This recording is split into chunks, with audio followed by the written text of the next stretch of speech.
তো সর্বপ্রথমে আমি আলিফ কিভাবে লিখতে হয় এবং হরফ কিভাবে উচ্চারণ করতে হয় তা তোমাদেরকে আজকে শিক্ষা দিব। সবাই ব্ল্যাকবোর্ডের দিকে দেখতে থাকো। সর্বপ্রথম আমি লিখলাম আলিফ।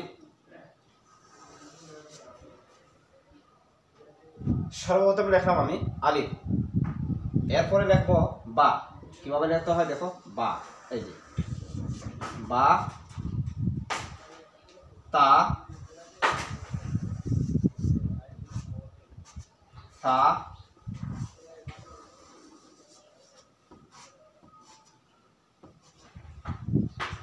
জিম,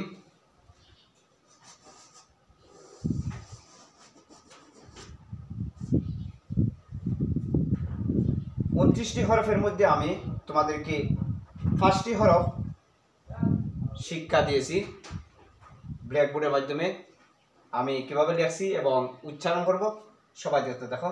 আলিফ, বা, তা, সা, জিম। আবার আলিফ, বা, তা, সা, জিম। আজকে তোমাদেরকে প্রথম পর্বে এই 5টি হরফ শিক্ষা দিয়েছি। দ্বিতীয় পর্বে তোমাদেরকে আরও 5টি হরফ শিক্ষা দিব। সবাই সাথে থাকবেন ইনশাআল্লাহ।